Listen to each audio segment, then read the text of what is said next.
వాక్యం మనలోనికి వెళ్ళింది అనుకోండి, దేవుడు మనలో వెళ్ళిపోయినట్టే. దేవునికి స్తోత్రం కాదు. హల్లెలూయా. వాక్యాన్ని మనం విందాం. లిడియా జాయిస్ గారు, నిజంగా ఆమె ఆదివారం మాట్లాడుతుంటే మేము చాలా ఆశ్చర్యపోతూ ఉన్నాం. బలమైనటువంటి అభిషేకంతో దేవుడు ఆ బిడ్డను వాడుకుంటూ ఉన్నాడు. ఎక్కడ తరబిదు తీసుకోలేదు, కానీ దేవుని సన్నిధిలోనే ఆమె తరబిదవుతుంది, చక్కగా ప్రార్థన చేసుకుంటుంది, వాక్య ధ్యానం చేస్తుంది. ఆమె మాట్లాడుతుంటే ఎక్కడ తరబిదు తీసుకుందిరా అని అనుకుంటున్నాను నేను ఒక తండ్రిగా. దేవునికి స్తోత్రం కలుగును గాక. దేవుడు ఈ ఉదయకాల సమయమున మనతో మాట్లాడబోతూ ఉన్నాడు.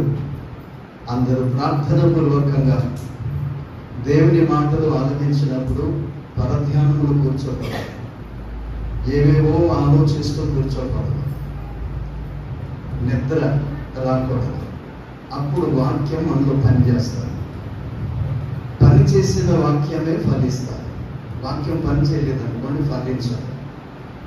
వాక్యం యొక్క ఫలాన్ని మీరు అనుభవించాలి అంటే వాక్యాన్ని వినాలి. లూదియా యొక్క హృదయాన్ని దేవుడు ఎందుకు తెరిచాడు అని అంటే, ఆమె పౌలు చెప్పే మాటల యందు లక్ష్యం వచ్చింది. కాబట్టి జాగ్రత్తగా వింటే మీ హృదయాలు తెరవబడతాయి. దేవుని వాక్యం ద్వారా మీరు మేలు పొందుతారు. ఈ సమయంలో దేవుని వాక్యాన్ని విందాం. లిడియా జాయిస్ గారు వచ్చి ఈ సమయంలో అమూల్యమైనటువంటి మాటలు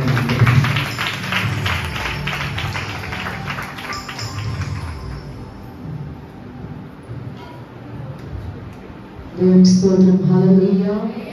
దగ్గరగా స్తోత్రం చేద్దామా? హల్లెలూయా, హల్లెలూయా. నిజంగా ఈ దినమున మీ మధ్యలో ఉండడం నాకు ఎంతో సంతోషకరము. మరి దైవజనులు మమ్మల్ని ఆహ్వానించినప్పుడు వారి వెనకాల ఉంటే ముందు చెప్పడానికి నాకు కొంచెం ఇబ్బందికరంగానే ఉంటుంది, కానీ ప్రభు పిలుపు మేరకు మరి దేవుని పిలుపుకు లోపడాలి కనుక దేవుని పిలుపు మేరకు మరి ఆయన చిత్తానుకూలంగా దేవుని నడిపిస్తున్నారు. కాబట్టి ప్రభుకు రెండు చేతులు పైకి ఒకసారి స్తోత్రం చెప్పాము. హల్లెలూయా, హల్లెలూయా. మన ఆత్మీయ తండ్రి గారు బిషప్ ఎలీషాయి గారు నిజంగా ఈ శంఖవారం ప్రాంతాన్ని ఎంతగానో ప్రేమించారు. మనకి అందరికీ తెలిసిన విషయమే కదండి. నిజంగా ఆయన నేను అంటా ఉండేదాన్ని, అంటే చిన్నప్పటి నుంచి మాకు అంతగా తెలియకపోవచ్చు, కానీ ఎదుగుతున్నప్పుడు తాతయ్య ఎందుకు తాతయ్య టెంట్లో వెళ్ళిపోతారు, ఉండిపోవచ్చు కదా, ఈ వారం ఉండిపోండి, ఇంకెవరైనా పంపించానంటే కుదరదు నాన్న అని చెప్పి ఎలాగైనా వచ్చేసేవారు.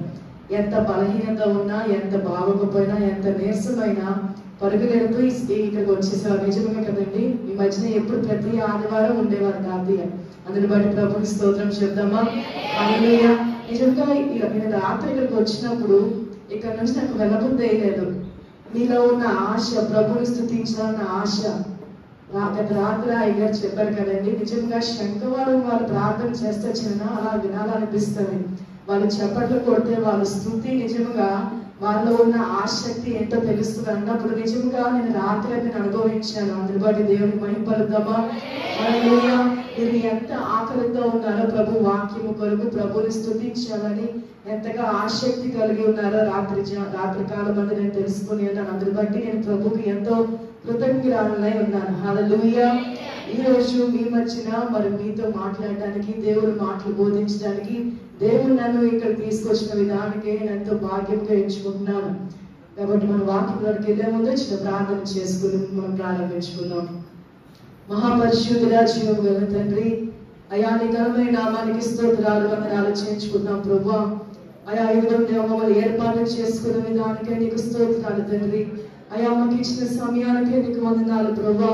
అయా ఇదిగో వాక్యం మాకు దొరికినప్పుడే మేము దాన్ని చేత పట్టుకుని ప్రభా మా హృదయములు మార్చుకొని అయా మా హృదయములు నీ వైపు త్రిప్పుకునే బిడ్డగా మన సిద్ధపరచమని సరిలో వేడుకొనిచ్చినాం ప్రభా. అయా ఇద్దరు ప్రభా ప్రతి ఒక్క బిడ్డతో మాట్లాడమని శ్రేణిలో వేడుకొనిచ్చినాము. అయా మా హృదయములు ప్రభా నువ్వు ఇంకను తండ్రి అయా మార్పుతో నింపమని శ్రేణిలో వేడుకొనిచ్చినాం తండ్రి. అయా నేను కాదు ప్రభా, అయా నా ద్వారా నువ్వే మాట్లాడమని శ్రేణిలో వేడుకొనిచ్చినాం ప్రభా. అయా ఈ బిడ్డల హృదయాలను ప్రభా అయా నువ్వు తాకమని శ్రేణిలో వేడుకొనిచ్చినాం ప్రభా. అయా నీ ఆత్మ సంచలన ప్రభావ ఈ స్థలంలో జరిగేలాగున అయా నీ కృపను మా పైన ఉంచమని సన్నిధిలో వేడుకొనిచున్నాము. అయా నా ముఖాంతరం నుంచి ప్రభావ నీ వెలుగు ప్రకాశింపజేయమని సన్నిధిలో వేడుకొనిచున్నాము. నైనా మేము కనిపించకూడదు ప్రభా, నీకు మాత్రమే సమస్త ఘనత మహిమ ప్రభావం కలుగును గాక. యేసయ్యా నీకు వందనాలు తండ్రి. అయా ప్రతి ఒక్క హృదయంతో నువ్వు మాట్లాడమని సంధించువని అయ్యో కాల సమయం ప్రభావం మేము కృతజ్ఞతలకు అప్పగించుకుంటూ అయా సిద్ధ పాఠకులైన హృదయాలు మాకు దయచేసి ప్రభు వాక్యాన్ని విని ప్రభు మేము మా హృదయంలో తీసుకున్న తండ్రి ప్రభు అది అంగీకరించేలాగా సహాయం చేయమన్నటువంటి హృదయాలు మాకు దయచేయమని సమస్తముల చేతులకు అప్పగించుకుంటూ యేసు నామమున అడిగి ప్రార్థించి వేడుకొనుచున్నాము తండ్రి. ఆమేన్. బిగ్గరగా ఆమేన్ చెప్దామా? ఆమేన్. వాక్యంలోనికి వెళ్లే ముందు ఒక ప్రశ్న మీకు వేయాలని ఆశపడుతూ ఉన్నాను. మన జీవితంలో సాఫీగా నా జీవితం అయిపోతుంది అన్నవారు ఎవరైనా ఉన్నారండి ఇక్కడ? నా జీవితము ఏ ఒడిదడుకులు లేవు, నా జీవితం ఎంతో చక్కగా నడుస్తుంది, ఏ బాధలు లేవు, ఏ కష్టాలు లేవు, నిజంగా చాలా హాయిగా వెళ్ళిపోతున్నారు అన్నవారు ఎవరైనా ఉన్నారా? ఎవరైనా ఉన్నారండి? ఒకవేళ నిజంగా అలా అన్నవారు ఉంటే మీరు దేవుడికి చాలా దూరంగా ఉన్నారని అర్థం చేసుకోవాలి. హల్లెలూయా. అంటే దేవుడు ఉంటే జీవితం చాలా బాగుంటది కదా, దేవుడు ఉంటే ఆశీర్వాదకరంగా ఉంటది కదా, దేవుడు ఉంటే మనం బాగుపడతాం కదా. అదేంటి మన జీవితం సాఫీగా జరిగిపోతే హాయిగా ముందుకు వెళ్ళిపోతే దేవుడు మనకు దూరంగా ఉన్నాడని లేదా మనము దేవుడికి దూరంగా ఉన్నారని అంటున్నారంటే మీరు అనుకోవచ్చు. చాలాసార్లు ఒక ఉదాహరణ మీకు చెప్తాను. ఒక పందెపు రంగంలో పరిగెడుతున్నప్పుడు అందులో అందరూ గెలిస్తే ఆ పందెపు రంగానికి ఒక విలువ వస్తుందా, లేకపోతే ఒకరు గెలిస్తే విలువ వస్తుందా? అందులో ఒకరు గెలిస్తే మాత్రమే విలువ వస్తుంది కదండి. ఎవరో ఒకరు ఓడిపోవాలి, ఖచ్చితంగా ఎవరో ఒకరు ఓడిపోవాలి, ఒకరు గెలవాలి. అప్పుడు మాత్రమే దానికి విలువ వస్తుంది. ఆ స్టేడియంలో అంతమంది కూర్చుంటున్నప్పుడు, అంతమంది వాళ్ళని ఎంకరేజ్ చేస్తున్నప్పుడు, వాళ్ళని ప్రోత్సహిస్తున్నప్పుడు అందులో ఒకరు గెలిస్తే మాత్రమే ఆ పందెపు రంగానికి ఒక అర్థం ఉంటది కదండి. కాబట్టి మన జీవితంలో కూడా ఓడిపోయిన స్థితిలో మనం ఉన్నామేమో, ఈ రోజున ఓడిపోయిన స్థితిలో ఉన్నామేమో, ఏమైనా దిగజారిపోయే స్థితిలో ఉన్నామేమో, నష్టపోయిన స్థితిలో మనం ఉన్నామేమో. అయితే ఈ నష్టపోయే స్థితిలో దేవుడు ఎన్నో విషయాలు మనకి నేర్పాలని అనుకుంటాడు. హల్లెలూయా. ఒకసారి ఆలోచించండి. ఒక విషయంలో ఈ పందెపు రంగంలో పరిగెడుతున్న వ్యక్తి ఓడిపోయాడు అనుకో, ఆయన తర్వాత నేను ఎలా గెలవాలి, ఇంకా నేను ఏమి నేర్చుకుని గెలవాలి, ఇక నేను దేంట్లో శిక్షణ పొందాలని చెప్పి ఇంకా ఎక్కువ విషయాలు తెలుసుకుంటా ఉంటాడు. అవును కదండి. ఆయన గెలిచాడు, నేను ఎందుకు గెలవట్లేదు, నాతో పాటే పోటీగా ముందుకు వచ్చాడు కానీ, నాతో పాటే పరిగెడుతున్నాడు కానీ వాడు గెలిచాడు కానీ నేను ఎందుకు గెలవట్లేదు అని చెప్పి ఇంకా శిక్షణ పొందాలని అనుకుంటాడు. ఈ రోజు మన ఆత్మీయ జీవితాలు కూడా అలాగే ఉన్నాయి. ఒకవేళ నువ్వు నీ జీవితంలో ఇంకా నష్టపోతున్న స్థితిలోనే ఉన్నావేమో, ఒకవేళ నీ జీవితంలో ఎన్నో సంవత్సరాల ముందుగా ఎదురు చూస్తున్న వాటి కొరకు ఎన్నో ప్రయత్నాలు చేస్తున్నాను అయినా నష్టపోతున్నాను, నా వ్యాపారంలో సఫలత లేదు, నా జీవితంలో సఫలత లేదు, నా కుటుంబంలో సఫలత లేదు అని చెప్పి ఎంతగానో ఎదురు చూస్తున్న జీవితాలుగా మీ జీవితాలు ఉన్నాయేమో, ఇదిగో దేవుడు మీతోనే మాట్లాడబోతున్నాడు ఈ ఉదయకాల సమయంలో. ప్రభు స్తోత్రం చెప్తామా? హల్లెలూయా, హల్లెలూయా. అందుకే యోవేలు గ్రంథంలో నుంచి ఒక మాట మనం మాట్లాడుకుందాం. యోవేలు గ్రంథము 2వ అధ్యాయము 25వ వచనంలో చదువుదామా? మీరు కడుపార తిని తృప్తి పొంది మీ కొరకు వింత కార్యములు జరిగించిన ఈ దేవుడైన యెహోవా నామమును స్తుతించునట్లు నేను పంపిన విడతలను, దొంగల పురుగులను, పసర పురుగులను, చీడ పురుగులను అను నా మహాసైన్యమును తినివేసిన సంవత్సరముల పంటను మీకు మరలా ఇత్తును. హల్లెలూయా, హల్లెలూయా. ఏమంటాడండి ఇక్కడ? మీరు పోగొట్టుకున్న అనేకమైన సంవత్సరములు, అది 1 సంవత్సరమా 2 సంవత్సరమా అనేక సంవత్సరాలు నాకు తెలియదు కానీ, మీరు అనేక సంవత్సరాల నుంచి పోగొట్టుకున్న పంటను నీకు మరలా తిరిగి ఇస్తానని దేవుడు చెప్తున్నాడు. హల్లెలూయా. అంటే పోగొట్టుకున్నవి మనకు నిజంగా తిరిగి వస్తాయండి? సంవత్సరం నుంచి పోగొట్టుకుని నిజంగా తిరిగి వస్తాయా? అవన్నీ దరి చేరుతాయా? ఆ పంటను మహాసైన్యము అనేకమైన పురుగులు పాడు చేస్తున్న ఈ పంటను నేను నీకు మరలా తిరిగి ఇచ్చిందని దేవుడు చెప్తా ఉన్నాడు. హల్లెలూయా. దేవుడు భూతకాలము, భవిష్యత్తు కాలము, వర్తమానము కాలము ఎరిగిన దేవుడు, ప్రతి కాలంలోనే సంచరించే దేవుడు మన దేవుడు. హల్లెలూయా. దేవునికి స్తోత్రం చెప్తామా? హల్లెలూయా. దేవునికి మరుగైనది ఏదీ లేదు, దేవునికి తెలియనిదంటూ ఏదీ లేదు, దేవునికి అసాధ్యమైనదంటూ ఏదీ లేదు. అందుని బట్టి ప్రభువును మనం గణపరచాలి. సో ఇక్కడ మనకి ఏమంటున్నాడంటే ఆ పురుగుల ద్వారా పాడైపోతున్న ఈ చెట్లను, పురుగుల ద్వారా పాడైపోయిన, నాశనం అయిపోయిన ఈ చెట్లను మరలా తిరిగి ఇచ్చేదను. ఆ దేశంలో చూడండి, అంటే యూదా ప్రజలతో, ఈ యోవేలు గ్రంథంలో యూదా ప్రజలతో దేవుడు మాట్లాడుతున్న మాట ఏంటంటే, ఈ చెట్ల ద్వారా, ఈ పురుగుల ద్వారా ఈ చెట్లు పాడైపోయాయి, వారికి ఆహారము లేదు, కరువులో ఉన్నారు. సో వాళ్ళందరూ అప్పుడు ఏం చేస్తారంట, యూదా జనాంగం దేవుని యొద్దకు వచ్చి ఉపవాసనతో ప్రార్థన చేస్తారంట. ఏం చేస్తారండి? ఉపవాసంతో ప్రార్థన చేస్తారంట. ఉపవాసంతో ప్రార్థన చేసినప్పుడు దేవుని స్వరం వారికి వినబడిందంట. దేవునికి వారికి స్వరం వారికి వినిపిస్తే ప్రభు అన్నాడు, ఇదిగో సంవత్సరం నుంచి నువ్వు నష్టపోతున్న దాన్ని నీకు మరణానికి తిరిగి ఇచ్చిన దేవుడు వాగ్దానం చేస్తున్నాడు. చెప్పడం కొట్టు ప్రభుత్వం కనపడతామా? హల్లెలూయా. తిరిగి నువ్వు ఏదైతే నష్టపోతున్నావో, ఏదైతే నువ్వు కోల్పోతున్నావో నీ జీవితంలో, అవన్నీ నీకు మరలా తిరిగి ఇచ్చిందని ప్రభు వాగ్దానం చేస్తున్నాడు. హల్లెలూయా. దయచేసినట్టుగా ఆలోచించాలి. ముందు సంవత్సరం గడిచిన సంవత్సరం గడిచిపోతుంది, ఆ ముందు సంవత్సరం గడిచిపోతుంది. ఎంతో నాశనం మన జీవితంలో నడుస్తుంది. ఎన్నో ఇంటర్వ్యూస్ నువ్వు వెళ్తున్నావేమో, ఎన్నో ప్రతిఫలాలు పొందాలని అనుకుంటున్నావేమో, కానీ నీ జీవితంలో ప్రతిఫలం నువ్వు అనుభవించలేకపోతున్నావు. ఎన్నో జాబ్స్ నువ్వు అప్లై చేస్తున్నావేమో, నీ వ్యాపారంలో నువ్వు ఎంతగానో కష్టపడుతున్నావేమో, కానీ ప్రతిఫలం ఎక్కడ కనిపించట్లేదు. ఏది చూసినా నష్టపోతున్నాయో వెళ్ళిపోతున్నావు, ఎక్కడ చూసినా నీకు విజయం లేదని అనుకుంటున్నావేమో. ప్రభు అన్నాడు, నువ్వు కోల్పోయిన దానికి, సంవత్సరం నుంచి నువ్వు కోల్పోయిన దాన్ని దేవుడు మీకు మళ్ళా ఇస్తా అంటున్నాడు. హల్లెలూయా, హల్లెలూయా. దేవుడికి విధేయత కలిగిన వారుగా ఉంటే దేవుడు నీకు మళ్ళా నీ జీవితంలో కార్యం చేసే దేవుడుగా ఉన్నాడు. హల్లెలూయా.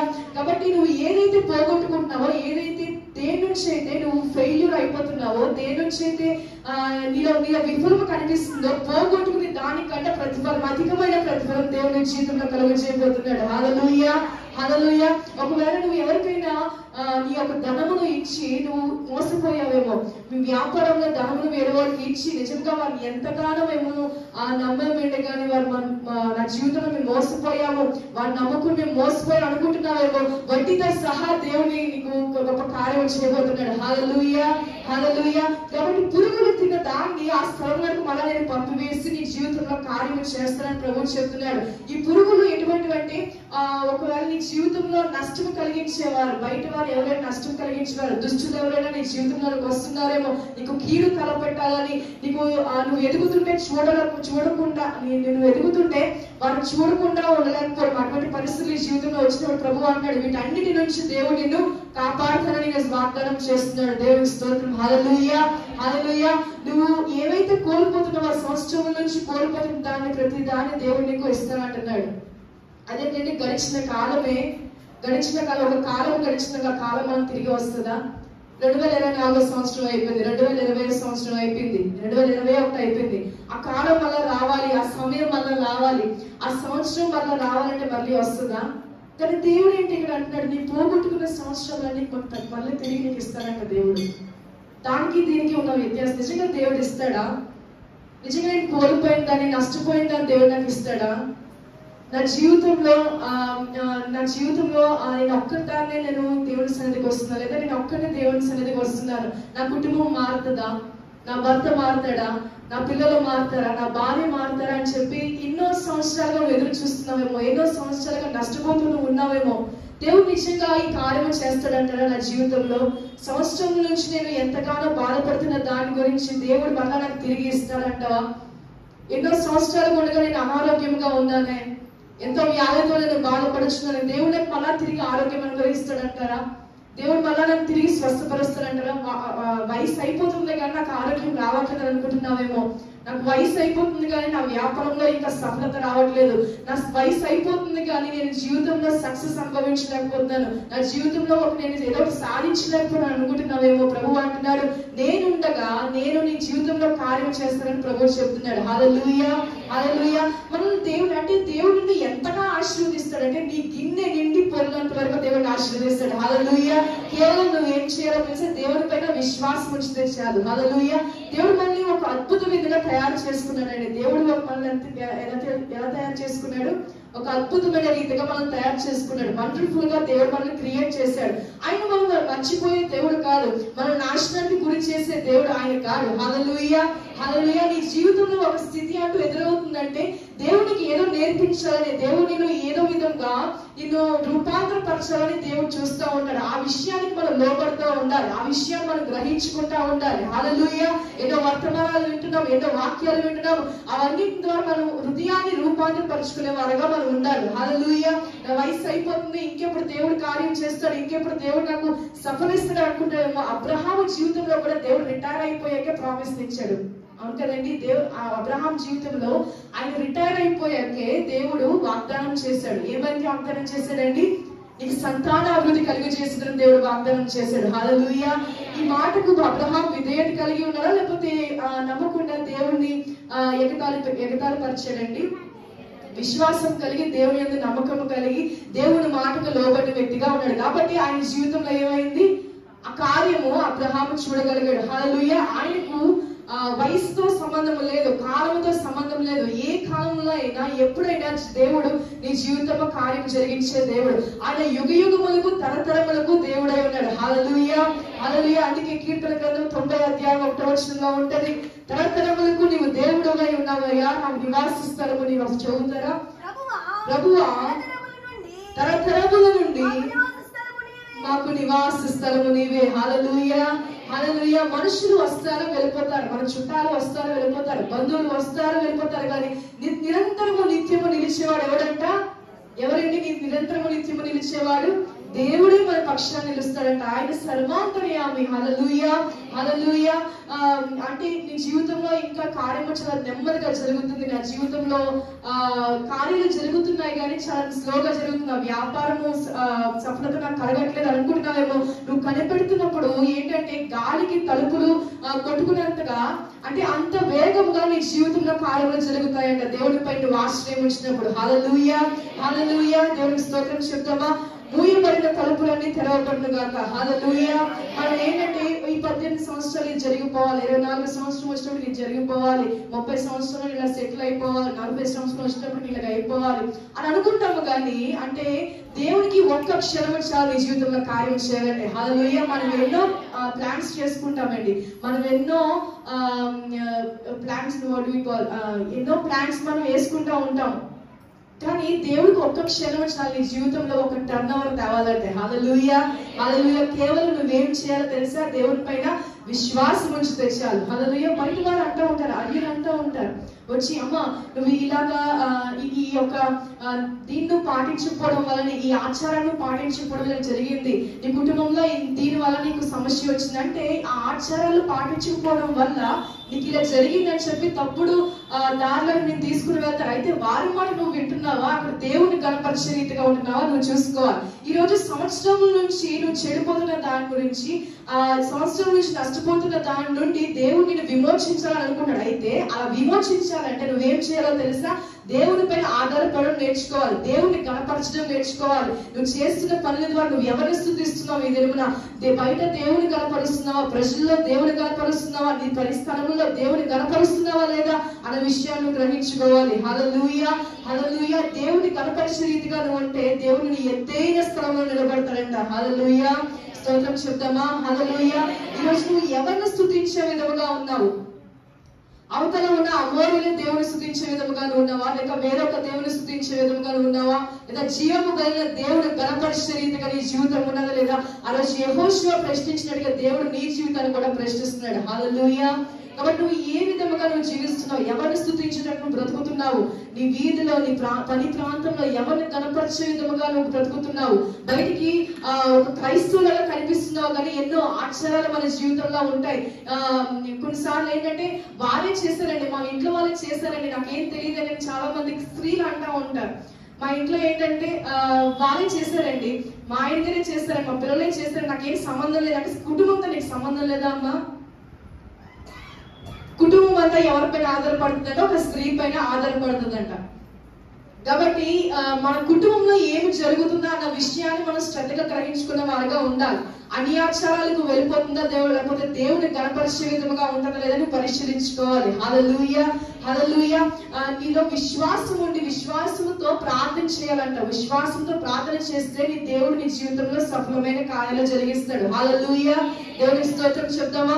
అంటే ఈ సంవత్సరం నుంచి నువ్వు పోగొట్టుకునే దాన్ని మళ్ళా నీకు తిరిగి రావాలంటే నువ్వేం చేయాలి? దేవుడి మీద విశ్వాసం ఉంచాలి. నీ జీవితం కొరకు ప్రార్థన చేయి, ఉపవాసం ఉండి ప్రార్థన చేయి. దేవుని పాదాలు పట్టుకో. ప్రభా నాకు ఎందుకు రావట్లేదు, ప్రభా నా జీవితంలో కార్యం చేయాలి. బిగ్గరగా నువ్వు ఎడతెగక దేవుడి సన్నిధిలో ప్రార్థన చేస్తావనుకో, ఆయన జీవితంలో కార్యం చేయకుండా ఉంటాడా? జీవితంలో కార్యం చేయకుండా ఉంటాడండి. ఇంతవరకు తీసుకొచ్చాడు కదా, ఇంతవరకు అన్ని కార్యంలోంచి ప్రభు మనల్ని సఫలీకృతంగా మనల్ని ఎదిగిస్తూ ఇంతవరకు తీసుకొచ్చిన దేవుడు ఇంకా తగిన జీవితంలో చేయబోతున్న కార్యం గురించి దేవుడు మనం వెనక తీసేస్తాడా? లేదు కదా. అనేకమైన కార్యాలు దేవుడు చేస్తాడు. ఆయన చిటికలో ప్రతి కార్యము చేయగలడు. నువ్వు ఒకసారి దేవుని పైన ఆనుకుంటే, ఒకసారి దేవుని మీద విశ్వాసం ఉంచితే, ప్రభు నువ్వు ఏదైనా చేయగలవు. నా జీవితంలో ఈ సిచ్యువేషన్ వచ్చిందా, నా జీవితంలో ఇటువంటి పరిస్థితి వచ్చిందా, అయితే నేను ఇంకా నీకు దగ్గరికి రావాలేమో, ఇంకా నేను ఇంకా మారుమనసు పొందాలేమో. నేను ఆశీర్వాదానికి నిన్న రాత్రి మనం విన్నాము. మనం ఆశీర్వాదానికి ఎందుకు దూరంగా ఉంటామండి? మనం చేసిన కార్యములను బట్టి. నువ్వు విధేయత కలిగి జీవిస్తే అంటే ఆశీర్వాదానికి కారకురాలుగా, ఆశీర్వాదానికి కారకులుగా నువ్వు ఉంటావంట. హల్లెలూయా.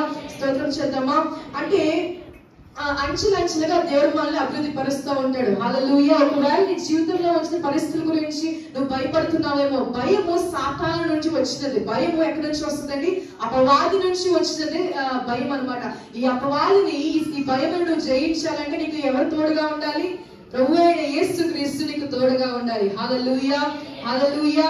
నీలోన మంచి విశ్వాసిగా నువ్వు ఉండాలన్నమాట. అంటే బయటికి చక్కగానే కనిపిస్తూ ఉంటావు, బయటికి భక్తిగా కనిపిస్తావు, కానీ లోన ఆంతర్యంలో విశ్వాసం ఉండదు, ఆంతర్యంలో భక్తి జీవితం ఉండదు. ఆంతర్యంలో చూసుకుంటే బయట అన్ని ఆచారాలే ఉంటాయి, కానీ నీ జీవితము క్రైస్తవులంగానే బయటికి కనిపిస్తుంది. చూడడానికి బాగానే చక్కగా కనిపిస్తుంది, కానీ లోపల మాత్రము చాలా పెంటగా ఉంటుంది అనమాట. అంటే జీవితము దేవుడికి అయిష్టంగా ఉన్న జీవితాలుగా నీ జీవితం ఉంటది.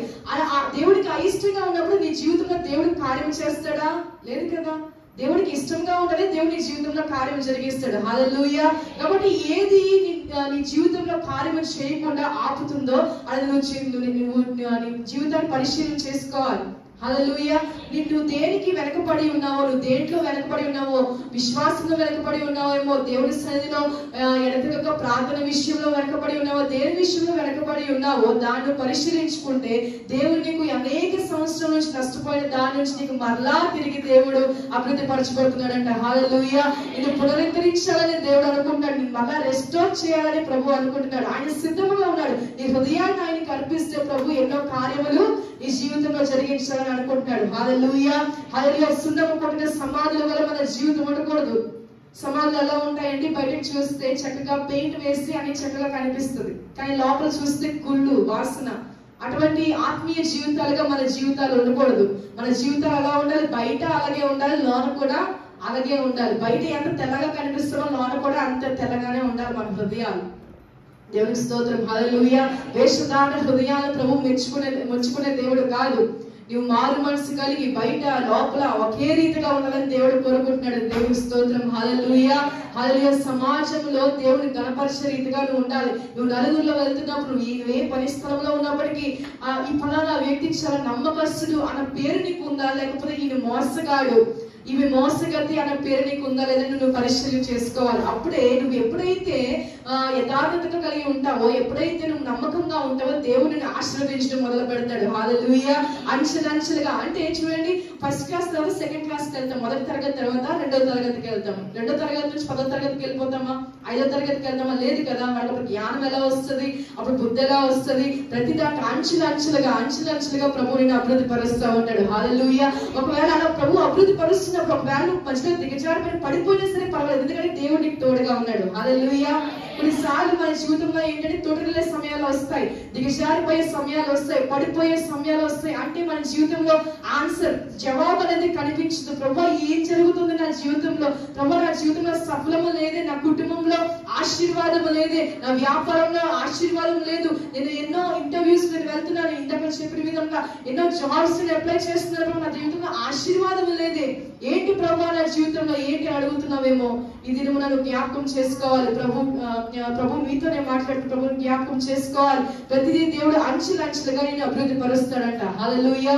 ఒకవేళ ఏమీ జరగట్లేదు అన్న స్థితిలో నువ్వు ఉన్నప్పటికీ ప్రభువు ఏంటంటే ఏమి జరగట్లేదు నా జీవితం అనుకున్నప్పటికీ ఎన్నో విషయాలు దేవుడిని నేర్పిస్తుంది. నీకు దేవుడు తోడుగా ఉన్నాడు కాబట్టి నువ్వేమి భయపడాల్సిన అవసరం లేదు. భయం ఎక్కడి నుంచి వస్తుందట?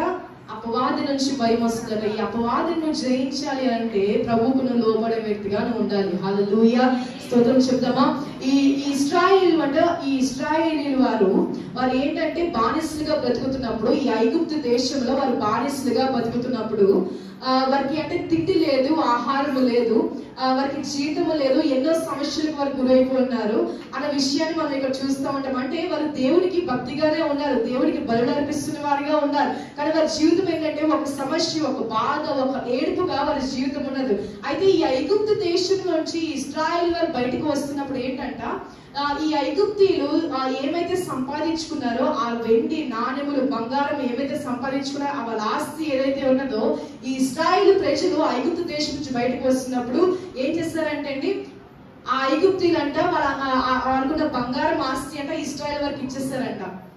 మీరు ఏమైనా సంపాదించుకున్నారండి ఇశ్రాయేలు వారు? ఎప్పుడు వారికి అసలు ఆస్తి లేదు, వారికి బాధ సమస్య ఉన్నప్పటికీ ఎప్పుడో ఎన్నో సంవత్సరం నుంచి దాచుకున్న ఈ ఐగుప్తీయులు ఎన్నో సంవత్సరం నుంచి దాచుకున్న బంగారం ఆస్తి అంట వారు వెళ్ళిపోతున్నప్పుడు వారికి సమర్పించారంట. హల్లెలూయా. దేవునికి స్తోత్రం చెప్తున్నా. పోగొట్టుకునే వాడి మనుషుల దయ ద్వారా దేవునికి అనుగ్రహిస్తూ ఉంటాడు. దేవునికి స్తోత్రం. హల్లెలూయా. నువ్వేమైతే పోగొట్టుకుంటున్నావో, ఎవరైతే నీకు వ్యతిరేకంగా ఉన్నారో వారి నుంచి కూడా దేవుడు ఒకసారి సహాయం తెస్తూ ఉంటాడు. దేవునికి స్తోత్రం. హల్లెలూయా. నీ జీవితంలో అద్భుత విధంగా దేవుడు కార్యం చేస్తాడు. దేవుడి పైన విశ్వాసం నుంచి తెచ్చారు. నీ శత్రువుల నుంచి కూడా దేవుడు నీకు గొప్ప విజయాన్ని అనుగ్రహిస్తాడు. నీ శత్రువులని కొన్నిసార్లు నీ శత్రువులే నీకు సహాయం చేసే విధంగా దేవుడు మారుస్తాడు. ఆశ్చర్యకరంగా ప్రభు నేను పోగొట్టుకున్నానని నేను ఇంకా నశించిపోతాను, అవి ఇంకా వదిలేయాలి, ఇంకా నాకు రావు నా జీవితంలో అనుకుంటున్నావేమో, అది మళ్ళా తిరిగి వస్తున్నప్పుడు నీ జీవితంలో ఆనంద బాష్పాలు, నీ జీవితంలో మాటలు రావు. దేవుడు చేసే కార్యములను చూస్తే హల్లెలూయా. అటువంటి రీతిగా దేవుడు మన జీవితంలో చేసే కార్యాలు ఉంటాయండి. ప్రార్థన చేసే భక్తులుగా మనం ఉండాలి. నువ్వు ప్రార్థన చేస్తే దేవుడు ఏది నీ మొర ఆలకించకుండా ఉన్నాడు. హల్లెలూయా. ప్రార్థనతో దేవుని సన్నిధిలో కనపడుతూ ఉంటే నీ ప్రార్థనకు ఆయన ముద్రించేస్తాడంట. అందుకే యెహోషువ గ్రంథంలో ఒకసారి చదువుదామా, 10వ అధ్యాయము 12, 13 వచనాలు. యెహోషువ గ్రంథము. యెహోవా ఇశ్రాయేలీయుల ఎదుట అమోరీయులను అప్పగించిన దినమున ఇశ్రాయేలీయులు వినుచుండగా యెహోషువ యెహోవాకు ప్రార్థన చేసెను. సూర్యుడా నీవు గిబియోనులో నిలువుము, చంద్రుడా నీవు అయ్యలోను లోయలో నిలువుము. జనులు తన శత్రువుల మీద పగ తీర్చుకుని వరకు సూర్యుడు నిలిచెను, చంద్రుడు ఆగెను అను మాట యాషారు గ్రంథములో రాయబడి ఉన్నది కదా. సూర్యుడు ఆకాశ మధ్యములో నిలిచి ఇంచుమించు ఒకనాడెల్లా అస్తమింప త్వరపడలేదు. దేవునికి స్తోత్రం చెప్దామా. హల్లెలూయా. హల్లెలూయా. యెహోషువ ఏమని ప్రార్థన చేశాడంటే, ప్రభువా నువ్వు సూర్యుడిని ఆపేసానైనా, చంద్రుడిని ఆపేసే ప్రభువా. అంటే ఈ యుద్ధంలో అమోనీయులు ఒకవేళ చీకటి కమ్మి ఉంటే ఒక చీకటి వచ్చేస్తుంది అనుకోండి, అమోనీయులు ఎవరు యుద్ధం చేసుకుంటారో తెలియదు కదా ప్రభువా. ఈ చంద్రుడిని నువ్వు అక్కడే ఆపే తండ్రి, ఈ సూర్యుడిని నువ్వు అక్కడే ఆపే ప్రభువా అని చెప్పి ప్రార్థన చేసినప్పుడు యెహోషువ ప్రార్థనకి దేవుడు ఏం చేశాడంట, ముద్రించాడంట. దేవుడికి స్తోత్రం చెప్దామా. హల్లెలూయా. కాబట్టి ఇప్పుడు చూడండి, మన ఏంటంటే మన క్యాలెండర్ లో చూసుకుంటా ఉంటాం, ఫిబ్రవరి నెలలోని 28 రోజులు ఉంటాయి, మరి 4 సంవత్సరాల తర్వాత 24 రోజులు ఉంటాయి. ఇది ఎవరో చేసిన పని కాదని యెహోషువ చేసిన పని. దేవుడు యెహోషువ ఏమని ప్రార్థన చేశాడంటే, ప్రభువా ఆ సూర్యుడిని అక్కడ నిలిపోయినైనా, ఈ చంద్రుడిని ఇక్కడ నిలిపోయి ప్రభువా యుద్ధము జరిగినంత వరకు ప్రభు ఆ కార్యం అలాగే ఉంచేస్తాడంట. నీ కోసం దేవుడు ఏదైనా చేయగలడు, ఏదైనా ఆపగలడు, ఏ అధికారులైనా దేవుడు మార్చగలడు. సర్వ సృష్టినే, సర్వ అధికారంనే అలా ఆపేయగలట దేవుడు నీ కోసం. చెప్పలు కొడుతూ ప్రభుని కనపరుస్తారా. హల్లెలూయా. దేవుడికి స్తోత్రం చెప్తామా. హల్లెలూయా. కాబట్టి ఆ కాలము ఏంటంటే, ఇప్పుడు చూడండి, చంద్రుడు అలా ఆగిపోయాడు అనుకోండి, సూర్యుడు అలా ఆగిపోయాడు అనుకోండి, ఏమవుతుంది? టైం ఇంకా ఎక్కువ అయిపోతుంది, ఆ రోజు ఇంకా గడుస్తుందంటే కనిపిస్తూ ఉంటది. కాబట్టి యెహోషువ చేతులెత్తి ప్రార్థన చేసినప్పుడు ప్రభు ఏం చేస్తాడంట, ఆ మాటకు ముద్రించాడంట. ఈరోజు నీ ప్రార్థన కూడా ఎలాగుంది? విశ్వాసం కలిగి దేవుడిని ప్రార్థిస్తున్నావు. ప్రభువా అయ్యా నా జీవితంలో ఈ కార్యం జరగట్లేదు, ప్రభువా ఈ కార్యం జరగాల, నువ్వు ముద్రించు నాయనా, ఈ కార్యం నా జీవితంలో జరగాల. దేనికోసం నువ్వు చూస్తున్నావో ఆసక్తిగా విశ్వాసం కలిగి నువ్వు ప్రార్థన చేస్తే బిడ్డగా నువ్వు ఉండాలి. విశ్వాసంతో నువ్వు ప్రార్థన చేస్తే దేవుడి జీవితంలో ఖచ్చితంగా ఫలితాలను అనుభవిస్తావు. హల్లెలూయా. ఒకవేళ నువ్వు వ్యాపారంలో ఇంకా నువ్వు అభివృద్ధి పొందట్లేదేమో, నీ కుటుంబంలో ఇంకా నువ్వు ఏంటంటే వివాహం జరగట్లేదని, ప్రభు నా జీవితంలో ఇంకా వివాహం జరగట్లేదు, నా జీవితము ఎటు చూసినా సరే గోతులు కనిపిస్తున్నాయి కానీ సరైన మార్గం కనిపించదు అనుకుంటున్నామేమో. అయితే విశ్వాసం కలిగి ఉపవాసముతో దేవుని సన్నిధిలో ప్రార్థన చేస్తూ గొప్ప ప్రతిఫలాన్ని అనుభవిస్తావట. హల్లెలూయా. ఉపవాస ప్రార్థనలకు ఉన్న శక్తి చాలా గొప్పదండి. ఉపవాసంగా ఉండి ప్రార్థన చేస్తే ఉపవాస ప్రార్థనలో దేవుడు మొరను ఆలకిస్తాడంట. హల్లెలూయా. ఎటువంటి విధేయతతో నువ్వు ప్రార్థన చేస్తున్నావో ప్రతి మొరను దేవుడు ఆలకిస్తాడు. నీ హృదయంలో ఎటువంటి వాంఛ కలిగి ఉన్నావో, నీ హృదయంలో ఎటువంటి వాంఛతో ప్రార్థన చేస్తున్నావు, నీ హృదయాన్ని పరిశీలించే దేవుడు. నువ్వు ఎటువంటి హృదయంతో ప్రార్థన చేస్తున్నావు కూడా దేవుడు ఉదయకాలం నేను కనుగొంటాడు. హల్లెలూయా. హల్లెలూయా. కాబట్టి నువ్వు ఏంటంట, ఉపవాసంతో ప్రార్థన చేయి. నీ కుటుంబం కొరకు ఉపవాసంతో ప్రార్థన చేయు. వేకున లెగిసి నీ కుటుంబం కలిసి కన్నీళ్లు వీడు దేవుని సన్నిధిలో. అద్భుతమైన కార్యాలను నీ కుటుంబంలో నువ్వు చూడబోతున్నావు. హల్లెలూయా. ఈ రోజు దేవుడు వాగ్దానం చేస్తున్నాడు, ప్రభువా ఈ స్థలంలోకి నేను వెళ్తున్నాను, ఈ శంకవారి ప్రాంతంలో ఏ వాక్యం అయ్యాలో హృదయాన్ని కనెక్ట్ అనుగ్రహిస్తాను అడుగుతున్నప్పుడు ప్రభు అంటున్నాడు, నేను మళ్ళా పునరుద్ధరించబోతున్నాను. ప్రభు వాగ్దానం చేస్తున్నాడు. హల్లెలూయా. మళ్ళా నేను పునరుద్ధరించబోతున్నా, వారి జీవితాల్లో ఎన్నో ఘనమైన కార్యములను చేయబోతున్నాడు. ఎప్పుడైతే వారు నాకు విధేయత కలిగి ఉంటారో, ఎప్పుడైతే వారు నా యందు విశ్వాసం కలిగి ఉంటారో, ఎడతెగక ఉపవాసముల యందు ప్రార్థించి నా యందు భయభక్తులు కలిగి ఉంటాడు, దేవుడి జీవితంలో గొప్ప కార్యము తేవాలని అనుకుంటాడు. హల్లెలూయా. ఎన్నో సంవత్సరం నుంచి నష్టపోతున్న దాని నుంచి దేవుడికి విడుదల కలిగించాలనుకున్నాడు. ఎన్నో సంవత్సరం నుంచి తాగుడుకు బానిస అయిపోయి ఉన్నామో, ఎన్నో సంవత్సరం నుంచి ఎన్నో కార్యములు జరగకుండా నువ్వు పిడుగు పడుతున్నావేమో, వాటి అన్నిటి నుంచి ప్రభు విడుదల కలిగించాలని ఇదే కాలం ఆశపడుతున్నాడు. అయితే నీ హృదయాన్ని ప్రభుకు అర్పించే విధంగా నువ్వు ఉండాలి. హల్లెలూయా. హిజ్కియా అనే రాజు ఏంటంటే ఎంతో బాధ కలిగి ఉన్నాడంట. హిజ్కియా రాజు ఏంటంటే ఎంతో బాధతో ఉన్నాడంట. అప్పుడు యెషయా వచ్చి ఏం చేశాడంటే, అయ్యా నీ కాలం ఇంకా అయిపోయింది, నువ్వు ఇక్కడ చనిపోతావు, నువ్వు చాలా బాధగా ఉన్నావు అని చెప్పి యెషయా వచ్చి చెప్తున్నప్పుడు హిజ్కియా ఏం చేశాడంటే దేవుని సన్నిధిలో ప్రార్థన చేశాడంట. ప్రభువుకు మొరపెట్టాడంట, ప్రభువా అయ్యా నన్ను స్వస్థపరచు తండ్రి, ప్రభువా నన్ను బాగు చేయి అని హిజ్కియా దేవుని సన్నిధిలో ప్రార్థన చేసినప్పుడు హిజ్కియాకి దేవుడి సమస్యను పొడిగించినట్టు మనం ఇక్కడ చూస్తూ ఉంటాం. అంటే దేవుడు హిజ్కియాను బాగు చేసినట్టు, ఆయన బాధల నుంచి ఆయన విడిపించినట్టు, ఆయన అనారోగ్యం నుంచి హిజ్కియాను విడిపించినట్టు మనం ఇక్కడ చూస్తూ ఉంటాం. అయితే హిజ్కియా ఇక్కడ ఏం చేశాడంట, ప్రార్థన చేయడం వల్ల ఆయన సమస్యలు పొడిగించబడ్డాయంట. దేవుడికి స్తోత్రం. హల్లెలూయా. హల్లెలూయా. కాబట్టి దేవుడు నీకు రానున్న రోజుల్లో రానున్న సంవత్సరంలో మేలు జరగాలంటే నువ్వేం చేయాలంట, ప్రార్థన చేయాలంట. నువ్వు ఏదైతే కోల్పోతున్నా సంవత్సరాన్ని దేవుడు ఇవ్వడానికి సిద్ధంగా ఉన్నావు. అయితే నీ జీవితంలో విశ్వాసము లోటుగా ఉన్నది, ప్రార్థన లోటుగా ఉన్నది, ఉపవాస ప్రార్థన నీ జీవితంలో లోటుగా ఉన్నది. ఒకసారి దేవుని సన్నిధికి వచ్చి ఉపవాసంతో కన్నీరుతో ప్రభు విశ్వాసంతో నువ్వు అడిగావంటే సమస్తము నీకు అనుకూలంగా మార్చే దేవుడు. చెప్పకూడదు ప్రభుని కనుపరుద్దామా. హల్లెలూయా. కాబట్టి యోబు జీవితంలో కూడా మనకి తెలిసిన విషయమే. యోబు దేశం అంతటిలో యథార్థవంతుడు, న్యాయవంతుడు కదండి. యోబుకు ఉన్నంత ఆస్తి ఆ దేశంలో ఎవరికి లేదంట. నిజంగా యోబు దేవుడికి యథార్థంగా బ్రతికినప్పటికీ, అంటే దేవునికి ఈ అపవాదికి ఒక ఛాలెంజ్ జరిగింది. దేవునికి అపవాదికి ఒక ఛాలెంజ్ జరిగిందనమాట.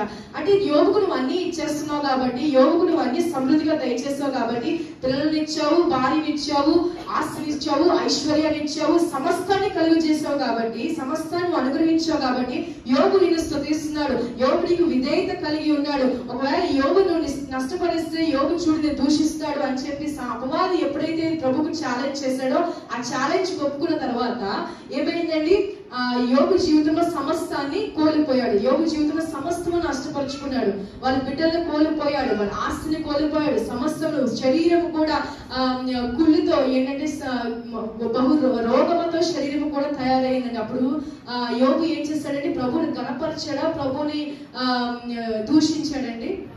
ప్రభువుని గణపరిచే విధంగా ఉన్నాడు. స్నేహితులైనప్పటికీ, కుటుంబ సభ్యులైనప్పటికీ, చుట్టుపక్కల ఉన్న వారైనప్పటికీ, ఇంకా నువ్వు ప్రభువుని స్తుతిస్తున్నావా, ఇంకెందుకు నాయన అని చెప్పి దూషించినప్పటికీ యోబు మాత్రం ఏం చేశాడంటే ప్రభువుని గణపరిచే విధంగానే ఆయన జీవితంలో మార్చుకున్నాడు. హల్లెలూయా. ఈ భార్య అన్నదట, ఇంకెంతసేపు అయ్యా, ఇంకెన్ని రోజులు అయ్యా దేవుని కనపరుస్తావు, నువ్వు వదిలేసి ఇంకా ఆయన వదిలేయచ్చు కదా, ఇటువంటి సమయంలో కూడా నువ్వు ఇంకా ప్రభుని ఆనపెట్టుకుని ఉంటావా అంటున్నప్పుడు ఇంకా నువ్వు యోబు ప్రభుని కనపరిచే విధంగానే యోబు ఉన్నాడంట. స్తోత్రం చెప్తామా. హల్లెలూయా. కాబట్టి అటువంటి స్థితిలో నువ్వు కూడా ఉన్నావు లేదా పరిశీలించుకోవాలి. దేవునికి స్తోత్రం. హల్లెలూయా. కాబట్టి తర్వాత దేవుడు ఏం చేశాడంట, యోబు జీవితంలో కోల్పోయిన దానికంటే రెండంతలుగా దేవుడు ఆశీర్వదించాడంట. హల్లెలూయా. కోల్పోయిన దానికంటే ఈ రోజు నువ్వు కూడా యోబు స్థితిలో ఉన్నావేమో, అన్ని కోల్పోతున్నాయి, అన్ని వెళ్ళిపోతున్నాయి, నా జీవితం అయిపోతుంది, వృద్ధాప్యంలోకి వెళ్ళిపోయాను, ఇంకెప్పుడు అనుకుంటున్నావేమో. వృద్ధాప్యం అంటే దేవుడు మరలా కోల్పోయిన 10 మంది పిల్లలను మరలా దేవుడు యోబుకు ఇచ్చాడంట. మళ్ళీ 10 మంది పిల్లలు ఇచ్చాడంట. దేవుడికి స్తోత్రం. హల్లెలూయా. ఆమె భార్య యొక్క హృదయాన్ని దేవుడు మార్చాడు. ఆ భార్య యొక్క హృదయాన్ని దేవుడు సంధించాడు. మరలా తిరిగి అంటే 140 సంవత్సరంలో దేవుడు యోబుకి మళ్ళా కుమారులు ఇచ్చాడంట. అంటే చూడండి, 140 సంవత్సరములు అంటే ఎంత ఆయాసకరమో కదండి. 70 సంవత్సరంలో ఇంకా అధికంగా ఉన్నాయట్లా, 80 సంవత్సరాల కన్నా ఎక్కువ అధికంగా ఉన్నాయట్లా ఏంటంటే ఆయాసము, దుఃఖమే కదండి. కాబట్టి 140 సంవత్సరంలో కూడా దేవుడు ఎంత సంతానాభివృద్ధిని ఎవరు కలుగజేశాడంటే యోబు కలుగజేశాడు. అందుని బట్టి ప్రభువును మనం కనపరచాలి. హల్లెలూయా. కాబట్టి ఈ యోబు జీవితంలో మనం ఏం నేర్చుకోవాలంటే, మన జీవితంలో ఎంత నష్టపోయినా, మన జీవితంలో ఎంత ఒడిదడుగులకు మనం వెళ్ళిపోయినా సరే, మనం ఎవరిపైన ఆధారపడి దేవుని స్తుతించే విధంగానే మనం ఉండాలంట. దేవుడు మనల్ని అప్పుడు ఏం చేశాడంటే రెండంతలుగా దేవుడు ఆశీర్వదించాడు. అంటే 1కి 2, 2కి 3 కాదండి, దేవుడు గొప్పగా ఆశీర్వదిస్తాడంట. నువ్వు ఊహించిన విధంగా ఆశీర్వదిస్తాడంట. దేవునికి స్తోత్రం. హల్లెలూయా. హల్లెలూయా. ఈరోజు నువ్వు కూడా అనుకుంటున్నావేమో, నా జీవితంలో, నా బ్రతుకులో, మా కుటుంబంలో నా బిడ్డ బాగుపడట్లేదని అనుకుంటున్నావేమో, నా బిడ్డ ఇంకా త్రాగుడికే బానిస అయిపోయాడు, నా భర్త ఇంకా తాగుడికే బానిస అయిపోయాడు అనుకుంటున్నావేమో. ఏ బిడ్డ అయితే తాగుడికి బానిస అయిపోయాడో మళ్ళా ఆ బిడ్డ దేవుడి సన్నిధికి వచ్చి సాక్ష్యం చెప్పే విధంగా దేవుడు మార్చిపోతున్నాడు. హల్లెలూయా. కేవలం నీ బిడ్డల కొరకు నువ్వు ప్రార్థించే తల్లిగా నువ్వు ఉండాలి, ప్రార్థించే తండ్రిగా నువ్వు ఉండాలి. నీ వ్యక్తిగత జీవితం కోసం నువ్వు దేవుడి సన్నిధిలో కన్నీరు కార్చే బిడ్డగా నువ్వు ఉండాలి. అప్పుడు నీ జీవితంలో గొప్ప కార్యాలు దేవుడు చేస్తూ ఉంటాడట. హల్లెలూయా. నీ కుటుంబంలో నీ బిడ్డను నువ్వు ఎలా నడిపిస్తున్నావో, దేవుడి మార్గంలో నడిపిస్తున్నావా లేదా, సండే స్కూల్ కి సరైన క్రమంలో నడిపిస్తున్నావా లేదా, సండే స్కూల్ వారికి ఏం నేర్పిస్తున్నారు అని చెప్పి నువ్వే నీ మట్టికి నువ్వే వెళ్ళి, కావాలంటే కొన్నిసార్లు చిన్నపిల్లలకి అర్థం కాకపోవచ్చు, నీవే శ్రద్ధ కలిగి వెళ్ళి, అమ్మ ఏం చెప్పారు, నేను బిడ్డలకి నేర్పించాలనుకుంటున్నాను, ఆసక్తి కలిగి కంఠస్థ వాక్యాలు నేర్పిస్తున్నావా లేదా, వారికి ఏవైతే హోంవర్క్స్ ఇస్తున్నావా అవన్నీ నువ్వు నేర్పిస్తున్నావా లేదా అని శ్రద్ధ కలిగి నువ్వు ఉంటే నీ బిడ్డల జీవితంలో గొప్ప కార్యములు చూసే తల్లిగా తండ్రిగా నువ్వు ఉంటావు. హల్లెలూయా. దేవునికి స్తోత్రం చెప్తామా. హల్లెలూయా. కాబట్టి నీ పిల్లల పేరట నువ్వు ప్రపంచించే వ్యక్తిగా నువ్వు ఉండాలి. ఒకవేళ వారు తొట్టిల్లిపోయారనుకో, ఒకవేళ వారు దిగజారిపోయారనుకో, ఒరే గాడిద, ఒరే వీళ్ళు నాశనం అయిపోవాలా, నువ్వు ఇలాగా చెడిపోవాలి, నువ్వు ఇలా అయిపోతావా అని చెప్పి వారిని శ్రపించకూడదు. కానీ ఏం చేయాలంటే దానికి బదులుగా వారిని ఏంటంటే ప్రవచన వాక్యాలు వారి జీవితంలో నువ్వు ఫలాభివృద్ధి పొందుతావు అని చెప్పి వారి కోసం కన్నీరు విడుస్తూ వారి గురించి ప్రవచించే బిడ్డలుగా నువ్వు ఉండాలి. హల్లెలూయా. ఎప్పుడు నీ బిడ్డలను దేవుని సన్నిధికి నడిపిస్తూ బిడ్డలుగా ఉండాలి. హల్లెలూయా. ఈ రోజులో చూస్తున్నాం కదండి, ఎవరైనా తప్పు చేస్తే చిన్న మాట చెప్తేనే మనసు విరిగిపోయిన స్థితిలో పిల్లలు ఉన్నారు. కాబట్టి వాళ్ళు ఏ విధంగా నువ్వు ఆదరించాలంట, మంచి మాటలు చెప్తే, దేవుని మాటలు చెప్తూనే, ఆదరణకరమైన మాటలు చెప్తూనే వారి ముందుకు ప్రోత్సహిస్తూ వారు నడిపించాలి. హల్లెలూయా. ఏ విధంగా వారిని రూపాంతరపరచాలో, ఏ విధంగా వారి దేవుని సన్నిధికి దగ్గరగా తేగలమో అన్న విషయాన్ని నువ్వు ఇంకా గ్రహించుకోవాలి. ఆ విషయం మీద నువ్వు ఎక్కువ శ్రద్ధ పడుతూ ఉండాలి. అంతేగాని వాళ్ళు తిట్టేస్తే నీ కోపము అణిగిపోతుంది కదా, వారిని తిట్టేస్తే ఏదో విధంగా వారు మారిపోతారని చెప్పి నీ కోపాన్ని చూపించుకోవడం ప్రదర్శిస్తున్నావు. కానీ దేవుని వైపు వారిని దగ్గరికి తీసుకురావడానికి నువ్వు ఆసక్తి చూపించట్లేదు. దేవుని దగ్గరికి ఎలాగ తీసుకురావాలన్న దాని మీద నువ్వు ఆసక్తి చూపించట్లేదు. ఈ బిడ్డల పట్ల నువ్వు ప్రార్థన చేసే బిడ్డగా నువ్వు ఉండాలి. ఈ బిడ్డల పట్ల నువ్వు ప్రవచించే బిడ్డగా నువ్వు ఉండాలి. హల్లెలూయా. దేవునికి స్తోత్రం. హల్లెలూయా. అందుకే దేవుని వాక్యం సెలవిస్తుంది, పాతవన్నీ గతించిపోవును, సమస్తమును నూతనమాయను. అందుకే నీ జీవితంలో ఉన్న పాతవన్నీ ఏవైతే కోల్పోయావో, ఏవైతే విరిగిపోయిన స్థితిలో నీ జీవితంలో ఉన్నాయో అవన్నీ గతించిపోయి సమస్తము దేవుడు నూతనముగా నీ జీవితంలో మార్చిపోతున్నాడు. హల్లెలూయా, హల్లెలూయా. నువ్వు అనుకుంటున్నావు నేను ఎంతో చక్కగా బ్రతికేదాన్ని, ఎంతో చక్కగా బ్రతికేవాడిని, ఎంతో ఆస్తి నాకుంది, అవన్నీ నేను కోల్పోయి, నా తండ్రి ఆస్తి పోయింది, నా పితరుల ఆస్తి పోయి ఉంది, కానీ నేను అవన్నీ కోల్పోయి అనుకుంటున్నావేమో. దీనికి బాబుగా ఉండవు నీకు దేవుడు ఇవ్వబోతున్నాడు. హల్లెలూయా. నువ్వు దేవుడికి విధేయుడిగా నువ్వు ఉంటే ఇంతకన్నా గొప్ప కార్యం, ఇంతకన్నా గొప్ప స్థితిలో దేవుడిని ఉంచిపోతున్నాడు. దేవుడిని పునరుద్ధరించబోతున్నాడు. హల్లెలూయా, పునరుద్ధరించబోతున్నాడు. దేవుడికి స్తోత్రం. రాబో కాలంలో పట్టలేనంత ఆశీర్వాదకులుగా నీ జీవితం ఆశీర్వాదకరంగా ఉంటది. అనేక మందికి ఆశీర్వాదకరంగా మారిపోతుంది. హల్లెలూయా. బైబిల్లో నెహెమియా అనే ఒక వ్యక్తి ఉన్నాడండి. ఎవరండి? నెహెమియా అనే వ్యక్తి ఉన్నాడు. ఈ వ్యక్తి ఏంటంటే రాజుకు గిన్నె అందించేవాడుగా ఉన్నాడంట. అంటే భోజనం చేస్తున్నప్పుడు గిన్నె అందించేవాడుగా ఉన్నాడంట. అయితే ఈ నెహెమియా ఒక తాతలు వీళ్ళ పితరులు ఏం చేస్తారంటే యెరూషలేము గోడలను కట్టారంట. సో ఈ యొక్క నెహెమియాకి ఏమైందంటే ఒక ఉత్తరం వచ్చిందంట. మీ పితరులు కట్టిన ఈ గోడను కూల్చేస్తారయ్యా, శత్రువులు కూల్చేస్తారు, వారికి ఇంకా ఎటువంటి ఏంటంటే ఆ గోడ లేకపోవడం వల్ల శత్రువులు లోపలికి రావడం చాలా ఈజీ అయిపోతుంది, చాలా సులువు అయిపోతుంది, వారు మనల్ని ఎప్పుడైనా దాడి చేయొచ్చు అని చెప్పి నెహెమియాకి సమాచారాన్ని వచ్చినప్పుడు నెహెమియా దేవుని సన్నిధిలో ప్రార్థన చేయడం మొదలు పెట్టాడంట. అది ఏం చేశాడండి? దేవుని సన్నిధిలో ప్రార్థన చేయడం మొదలు పెట్టాడంట. నెహెమియా గొప్ప ప్రార్థనా పరుడు. నెహెమియా ఎలా ప్రార్థన చేశాడో అన్న విషయాన్ని మీరు తెలుసుకుంటే నిజంగా నెహెమియా వల్లే ప్రార్థించే బిడ్డగా నేను కూడా ఉండాలని అనుకుంటాం. హల్లెలూయా. కాబట్టి నెహెమియా మొదటి గ్రంథంలో కూడా అదే ఉంటది. నెహెమియా చేసిన ప్రార్థన అంతా మనకు కనిపిస్తూ ఉంటది.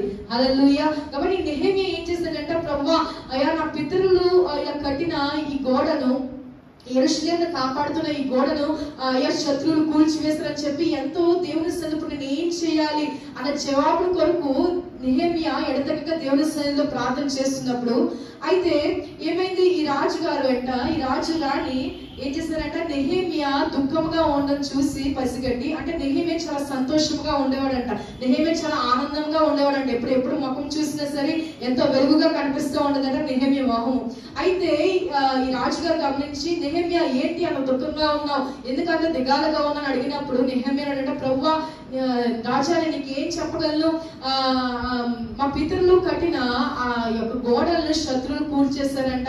ఇప్పుడు నాకు ఏం చేయాలో అర్థం కావట్లేదు. మాకు మా ఆవరణాన్ని, మా గృహమును, మా ఇల్లుని కాపాడడానికి ఆ ఆవరణం మాత్రమే ఉంటది, ఆ గోడలు మాత్రమే ఉన్నాయి, అవన్నీ కూల్చేశారంట రాజాని అంటే. సరే నెహెమియా ఇప్పుడు నువ్వు ఏం చేస్తావు అంటే, అయ్యా నువ్వు మాకు ఒక సమయం ఇస్తే, నువ్వు నాకు ఆజ్ఞ ఇస్తే నేను వెళ్ళి అక్కడ ఉన్నవన్నీ చూసుకుని నేను వస్తాను ప్రభు రాజా అని చెప్పి రాజుకు అన్నప్పుడు రాజు అంటాడు, సరే నెహెమియా వెళ్తావు కానీ ఎప్పుడు మళ్ళీ తిరిగి వస్తావు అంటే, రాజా నేను అక్కడ చూసుకున్న పని అంతా అయ్యాక వెంటనే నీ దగ్గరికి వచ్చేస్తాను రాజా, ఇంకెక్కడికి నేను వెళ్ళగలను, నీ దగ్గర కదా ఉంటాను అని చెప్పినప్పుడు రాజు నెహెమియాకి పర్మిషన్ ఇచ్చినప్పుడు నెహెమియా అంటాడు, ప్రభు రాజా నేను వెళ్తున్నప్పుడు నాకు ఒక ఉత్తరం ఇవ్వనైనా, అంటే నేను ఆ దేశానికి ఆ ప్రాంతానికి నేను వెళ్తున్నప్పుడు నన్ను రాజుని తరమకుండా, అంటే శత్రువులను తరమకుండా నేను ఈ రాజ్యానికి చెందిన వ్యక్తిని అని చెప్పి నువ్వు ఉత్తరంలో రాయినైనా, తర్వాత మీరు చాలా ఆస్తి పరులు కనుక మీకు ఎన్నో ఇటుకలు ఉంటాయి, తర్వాత రాళ్ళు తయారు చేసే పెద్ద పెద్ద మిషన్లు ఉంటాయి, అవన్నీ కూడా పంపించినైనా అని చెప్పి వేడుకుంటున్నప్పుడు రాజు సరే అని చెప్పి అన్ని సౌకర్యాలతో నెహెమియాని అక్కడ పంపించాడంట.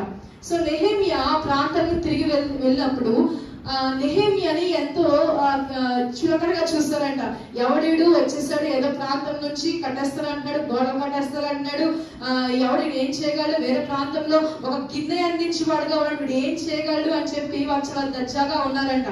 హల్లెలూయా. కాబట్టి దేవుడు చేసిన కార్యం ఏంటో తెలుసా, ఇలా మాట్లాడుతూ ఉండగా పక్క నుంచి లారీల నుంచి అన్ని వచ్చేస్తున్నాయంట, ఇటుకలు వచ్చేస్తున్నాయంట, రాళ్ళు వచ్చేస్తున్నాయంట, అన్ని వచ్చేస్తున్నాయంట, చెక్కలు వచ్చేస్తున్నాయంట. ఏంటి యుద్ధానికి ఎవరైనా మన యుద్ధం కోసం ఎవరైనా వస్తున్నారేమో వాళ్ళు అనుకుంటున్నప్పుడు, లేదు వారు నా కోసమే వస్తున్నారని నెహెమియా చెప్పారంట. హల్లెలూయా. కాబట్టి నెహెమియా చేసిన ప్రార్థనకి ప్రతిఫలముగా నెహెమియా ఏం చేశాడో తెలుసండి, 52 రోజుల్లోనే ఆ గోడ కొట్టడం ప్రారంభించిందంట. హల్లెలూయా. ఆ గోడ కొట్టడం ప్రారంభించినప్పుడు 52 రోజుల్లోనే అది పూర్తి అవ్వడము దేవుడి సహాయము ఉన్నది కనుక, దేవుడు తోడు ఉన్నాడు కనుక, దేవుడి సన్నిధిలో మొరపెట్టాడు కనుక ఇన్ని రోజుల్లో కట్టగలిగాడంటే ఆ గోడను 52 రోజుల్లో కట్టగలిగాడంట. దేవుడికి స్తోత్రం. హల్లెలూయా. దేవుడు ఎంత గొప్ప కార్యం జరిగించాడు కదా. ఏమి చేయలేడు, ఏమి ఆయన పని వృత్తిని బట్టి ఆయన కించపరుస్తూ ఆయన తక్కువగా చూస్తూ అనుకున్నాడు. కానీ ఆయన పక్షాన ఎవరున్నారండి? నెహెమ్యా పక్షాన ఎవరున్నారు? దేవుడు ఉన్నాడు. దేవుడు ఈ కార్యము జరిగించాడు. హల్లెలూయా. హల్లెలూయా. ఈ రోజు నీ పనితనం ద్వారా నిన్ను చూసి చాలా మంది నిన్ను కించపరుస్తున్నారేమో, చాలా మంది తక్కువగా చూస్తున్నారేమో. అయితే నువ్వు ఒక విషయాన్ని జ్ఞాపకం చేసుకోవాలి. నా పక్షాన నా రాజు ఉన్నాడు, నా పక్షాన నా దేవుడు ఉన్నాడు, నా పక్షాన సమస్తమును జయించగలిగిన నా దేవుడు ఉన్నాడు. కాబట్టి నేను సమస్తం ఏ కార్యమైనా నేను చేయగలను. ప్రార్థనలో పోరాడితే చాలు. క్రైస్తవులకు కూడా ధైర్యం ఏంటో తెలుసండి. ఏ సమస్య ఎదురైనా, ఎటువంటి ఆపద ఎదురైనా మోకాలంటి ప్రార్థన చేస్తే చాలు మనకు ఆన్సర్ వచ్చేస్తుంది. నువ్వు మోకరించి ప్రార్థన చేస్తే చాలు జవాబు వచ్చేస్తుంది. అంతకన్నా పెద్ద ధైర్యం మనకి ఏమీ లేదు. హల్లెలూయా. హల్లెలూయా. నువ్వు ప్రార్థనతో గోడలు కట్టగలవు, నువ్వు ప్రార్థనతో గోడల్లో విరగొట్టగలవు కూడా. హల్లెలూయా. కాబట్టి నువ్వు జీవితంలో ఏమి ఉండాలంటే ప్రార్థన ఉండాలంట. హల్లెలూయా. తప్పిపోయిన కుమారుడు కూడా మనం చూస్తూ ఉంటాం. అంటే ప్రతి కుటుంబంలో మంచివాడు ఉంటాడు, చెడ్డవాడు ఉంటాడు. ఆ తప్పిపోయిన కుమారుడు ఏం చేశాడంటే అండి, ఆస్తిని అంతటినీ తీసుకెళ్లిపోయి లోకేష్లో గురి అయిపోయి తండ్రికి దూరంగా వెళ్ళిపోతున్నప్పుడు మరలా ఆయనకి ఏంటంటే తిండికి కూడా, అంటే సరిగ్గా బ్రతకడానికి కూడా అవకాశం లేదు. అంటే పందులతో బ్రతుకుతున్నాడు. పందులు తినేవి కూడా ఆయన తినలేకపోయిన పరిస్థితి. మళ్ళా తండ్రి ఇంటికి ఆయన వచ్చినప్పుడు తండ్రి ఏం చేశాడంటే, తండ్రి చేర్చుకున్నాడా, వెనక్కి తోసేసాడా? చేర్చుకున్నాడు. హల్లెలూయా. దేవునికి స్తోత్రం చెప్తాము. ఆ విధముగానే ఒకవేళ నువ్వు కూడా దేవునికి దూరముగా ఉండి దేవునికి అయిష్టకరమైన పనులు చేస్తున్నావేమో, అయితే నువ్వు మారు మనసు కలిగి దేవుడి దగ్గరికి వచ్చినప్పుడు దేవుని చేర్చుకోవడానికి సిద్ధంగా ఉన్నాడు. హల్లెలూయా. దేవుని జీవితంలో అప్పుడు కార్యము జరిగించడానికి ఆయన సిద్ధం కలిగి ఉన్నాడు. దేవునికి స్తోత్రం. హల్లెలూయా. ఈ రోజు నువ్వు అనుకుంటున్నావేమో పాపంలో మునిగిపోయానని, నీకు దేవునికి దూరంగా అయిపోయి అనుకుంటున్నావేమో, దేని భయపడాల్సిన అవసరం లేదు. దేవుడి దగ్గరికి వచ్చి, ప్రభు నా జీవితం ఇలా పొందినైనా, అయ్యా నా జీవితాన్ని నువ్వు కడతావు కదా ప్రభా, నా జీవితంలో అనేకమైన కార్యాలు నువ్వు చేస్తావు కదా ప్రభా. ఈ దినము తండ్రి నా జీవితంలో అయ్యా నువ్వు చేస్తున్న కార్యము కొరకు ఎదురు చూస్తున్నాను. విశ్వాసం కలిగి ఎడతెగక నీ సన్నిధిలో ప్రార్థన చేస్తున్నాను. నా కుటుంబం కొరకు, నా వ్యక్తిగత జీవితం కొరకు, నా ప్రాంతము కొరకు, నా గ్రామము కొరకు, నా సంఘము కొరకు, అయ్యా నా దైవజనుల కొరకు, అందరి కొరకు నేను విజ్ఞాపన చేస్తున్నాను ప్రభా. అయ్యా నా జీవితంలో నువ్వు కార్యము జరిగించాలని ప్రార్థన చేస్తున్నప్పుడు దేవుడు గొప్ప కార్యము నీ జీవితంలో జరిగిస్తాడంట. హల్లెలూయా. హల్లెలూయా. తిరిగి రాయేసయ్యా, అయ్యా పోగొట్టుకున్నవన్నీ నాకు మళ్ళా తిరిగి ఇచ్చే దేవుడు. నీకు విధేయత కలిగి ఉంటే, అయ్యా నేను ఏమైతే కోల్పోయినా గత సంవత్సరంలో, ఏమైతే నేను విడిచిపెట్టాను, ఏమైతే అయ్యా నా జీవితంలో నాశనకరంగా ఉన్నాయో అవన్నీ మళ్ళా నువ్వు తిరిగి రెట్టింపుగా నువ్వు ఇస్తానని చెప్తున్న దేవుడు కనుక ప్రభా, అయ్యా నేను నీకు విశ్వాసంతో ఉంటాను, నేను భయభక్తులు కలిగి ఉంటానని చెప్పి నీ హృదయాన్ని సమర్పించుకునే బిడ్డగా నువ్వు ఉండాలి. హల్లెలూయా. అంటే పాత బ్రాండ్ అంటే ఇంక పోతుందండి, కొత్త బ్రాండ్ అంటే మన జీవితంలో వస్తుంది. కొత్త కొత్త విషయాలు మన జీవితంలో జరుగుతూ ఉంటాయి. దేవుడికి ఎప్పుడైతే నువ్వు విధేయురాలుగా ఉంటే, విధేయుడిగా నువ్వు ఉంటే, దేవుడు ఆశ్చర్య కార్యాలు మన జీవితంలో జరిగిస్తాడంట. హల్లెలూయా. హల్లెలూయా. ఒక ఏమైనా నువ్వు నీ జీవితంలో అవమానానికి గురైన పరిస్థితులు ఉన్నాయేమో, తలెత్తి వాడుగా తలెత్తుదానిగా దేవుడు చేయబోతున్నాడు. హల్లెలూయా. దేవునికి స్తోత్రం చెప్దామా. హల్లెలూయా. కాబట్టి కూలిపోయిన ప్రతిదీ దేవుడు ఎలాగైతే నెహెమ్యా జీవితంలో 52 రోజుల్లో ఆ గోడను కట్టాడు, నీ జీవితంలో కూడా 52 రోజుల్లోనైనప్పటికీ, అంతకన్నా తక్కువ అయినప్పటికీ దేవుడి జీవితాన్ని కట్టడానికి ఆయన సిద్ధంగా ఉన్నాడు. కాబట్టి ఈ ఉదయకాలం నువ్వేం చేయాలో తెలుసా? నీ హృదయాన్ని ప్రభువుకు సమర్పించుకోవాలి. నీ హృదయం ప్రభువు కొరకు సిద్ధపరచుకుంటూ ఉండాలి. దేవునికి స్తోత్రం. హల్లెలూయా. విశ్వాసం కలిగి ప్రార్థించే బిడ్డగా నువ్వు ఉండాలి. ప్రార్థన చేస్తావా? అయితే ప్రభువా అయ్యా నేను ఈ రోజు నుంచి విశ్వాసంతో జీవిస్తాను ప్రభా. ఈ రోజు నుంచి ప్రభా ఎడతెగక ఉపవాసం ఉండి ప్రార్థన చేస్తాను ప్రభా. నా జీవితం కొరకు, నా కుటుంబం కొరకు, అయ్యా నేను పోగొట్టుకున్న వాటి కొరకు ప్రార్థన చేస్తాను. నీకు నమ్మకంగా ఉంటాను ప్రభా. ఇదిగో నాకు పోగొట్టుకున్నవన్నీ నాకు మరలా తిరిగి ఇస్తానన్నావు కదా, ఇదిగో నీ సన్నిధిలోనే ఎదురు చూస్తున్నానని చెప్పి మోకరించి ప్రార్థన చేస్తావా? అందరు కలిసి మోకరించి ప్రార్థన చేద్దాము. ప్రభా నేను పోగొట్టుకున్న వారిని నాకు మళ్ళా తిరిగి ఇచ్చే దేవుడు తండ్రి. ఆయన ఏమైతే నా జీవితంలో కోల్పోయానో, నేను ఏమైతే నా జీవితంలో ప్రభు వెనకబడి ఉన్నానో అయ్యా అన్నిటి నుంచి ప్రభా నాకు విడుదల కలుగు చేస్తున్నాను చెప్పిన దేవుడు ప్రభా. అయ్యా నా బిడ్డల కొరకు నేను మొరపెడతాను ఆయన, నా కుటుంబం కొరకు నేను మొరపెడతాను ప్రభా. అయ్యా ఆయన జీవితంలో జరిగిపోతున్న కార్యం కొరకు ఆయన నేను మొరపెడతాను ఆయన. అయ్యా విశ్వాసం కలిగి తండ్రి అయ్యా నీ వైపే కనులెత్తి చూస్తాను అయినా. అయ్యా కనికరించి నా జీవితంలో కార్యము చేస్తావు అయినా. అయ్యా నా ప్రార్థనను కార్యము చేస్తావు ప్రభా. అయ్యా నా జీవితంలో కార్యము చేసే దేవుడుగానే ఉన్నావు. అయ్యా నాశనానికి గురి చేసే దేవుడు కాదు నైనా. అయ్యా ఎత్తైన కొండ స్థలంలో ఎత్తి పట్టుకున్న దేవుడు నైనా. అయ్యా ఆవగించేంత విశ్వాసం చాలని చెప్తున్నావు ప్రభా. అయ్యా కొండలైనా కదిలించగలదు కదా ప్రభా. అయ్యా ఇదిగో నా జీవితాన్ని ప్రభా ఈరోజు మా హృదయాన్ని కదిలించినైనా. అయ్యా నీ అభిషేకంతో అలంకరణ ప్రభా. అయ్యా గత సంవత్సరాలు మనం పోగొట్టుకున్న మా కన్య గురించి అయ్యా కొంత విడుదలను ప్రసాదించిన ప్రభా. అయ్యా ఏ చీకటి అయితే ప్రభా, ఏ అంధకారం అయితే ప్రభావ ప్రభా అయ్యా ఈ సంఖ్యలతో బంధిస్తుందో అయ్యా ప్రతి దాని నుంచి కొంత విడుదలను ప్రసాదించమని సరిగా నడిపించినైనా. అయ్యా ప్రార్థనతో సమస్యలను చదువుకోవాలి. అయ్యా ప్రార్థనతో ప్రతిదీ మేము తండ్రి అయ్యా స్వీకరించుకునే బిడ్డగా ఉండాలి ప్రభా. అయ్యా నీకేది అసాధ్యమైన లేదు. అయ్యా గొప్ప దేవుడు మాకు ఉన్నావునైనా. అయ్యా రాజులకు రాజులను ఉన్నావు తండ్రి, ప్రభువులకు ప్రభువులను ఉన్నావునైనా. మాకు ఇంకేది కావాలి ప్రభా. మా జీవితంలో ఏ లోటు ఉన్నా అయ్యా నీ సన్నిధికి వచ్చి సాష్టాంగం పడిపోయి అయ్యా నీ ప్రయాసం నుండి స్వరం ఎత్తి అయ్యా నీ సరిగా అయ్యా కేకలు వేసి బలపరిస్తే చాలు కదా. మా జీవితాలు ప్రభా నువ్వు మార్చే దేవుడు కదనైనా. అయ్యా ఎత్తైన కోటల మీద నడిపించే దేవుడు తండ్రి. అలా నిలబెట్టే దేవుడు కదనైనా. ఈరోజు మా కుటుంబాన్ని నిలబెట్టు ప్రభా. అయ్యా నా కుటుంబాన్ని మార్చు ప్రభా, నా పరిస్థితిని మార్చు ప్రభా. నీకు విధేయులుగా ఉండాలని అనుకుంటున్నాను ప్రభా, నీకు విధేయురాలుగా ఉండాలని అనుకుంటున్నాను ప్రభా. అయ్యా నీకు ఇష్టకరమైన జీవితం తండ్రి. అయ్యా లోకమైన జీవితం బయట జీవితం వద్దనైనా. అయ్యా ఎల్లప్పుడూ నీకు ఇష్టకరమైన జీవితం తండ్రి. ఎల్లప్పుడూ ప్రభా అయ్యా నీకు తనలోకి జీవితమే నాకు ఉండాలని ప్రభా ఈ దినం నేను సమర్పించుకుంటున్నాను అయినా. నా జీవితంలో కార్యం చేయవప్పుడు ప్రభా నా జీవితంలో కార్యం చేయనైనా. ఎంతో కాలం నుంచి నష్టపోయిన దాని నుంచి అయ్యా మళ్ళా పునరుద్ధరించమని వెళ్ళిపోయినామయ్యా. నన్ను రిస్టార్ట్ చేయి ప్రభా, నన్ను కట్టునైనా, నన్ను బలపరిచినైనా అడుగుతామా. ఇదిగో నీ ప్రార్థన దేవుడు ఆలకించిన దేవుడు ఉన్నాడు. ఈ ప్రార్థనకు ప్రతిఫలం అనుగ్రహించిన దేవుడు ఉన్నాడు. ఈ సభల ద్వారా నువ్వు ఆశీర్వదించబడుతున్నావు. ఈ సభల ద్వారా నువ్వు దీవెనకరంగా మారబోతున్నావు. నీకు నీ వ్యక్తిగత జీవితానికి, నీ కుటుంబానికి, నీ పరిసర ప్రాంతానికి, నీ పని ప్రాంతంలో ఏదైనప్పటికీ ప్రతి ప్రాంతంలో ఆశీర్వాదకరంగా దేవుడు నిలబెట్టుకుంటున్నాడు. ప్రార్థన చేద్దామా ప్రభా. మరి ఆలకించిన ఆయన అయ్యా కనికరించిన ఆయన ప్రార్థించండి.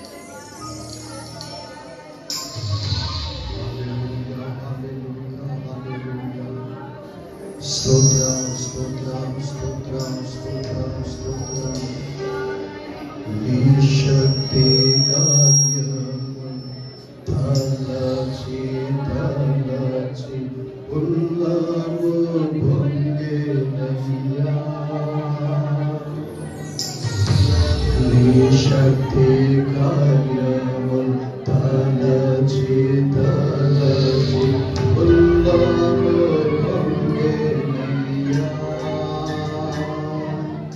మంచివాడా మంచి చేయువాడా స్తోత్రము స్తోత్రమయ్యా. మంచివాడా మంచి చేయువాడా స్తోత్రము స్తోత్రమయ్యా. మంచివాడా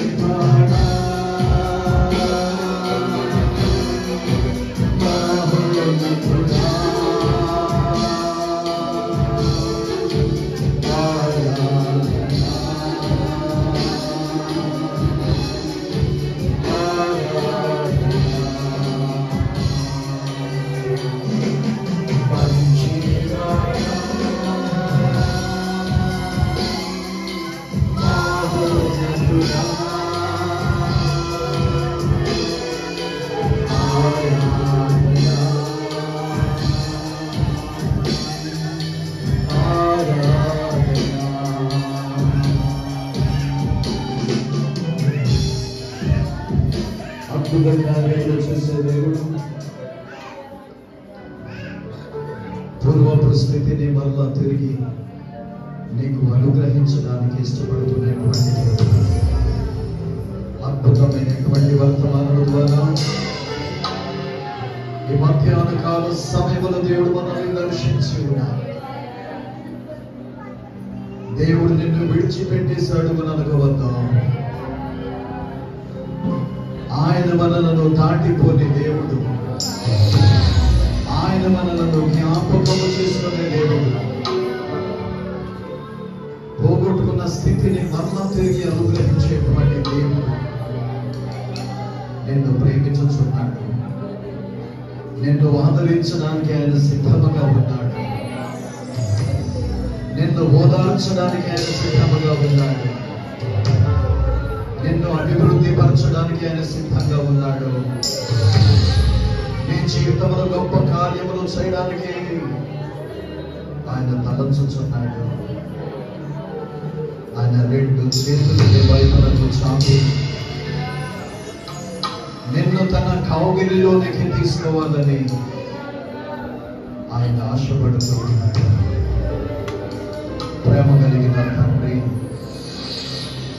పరిశుద్ధుడైన మా ప్రభువా, మీ పాదములకు స్తోత్రములు కలుగును గాక.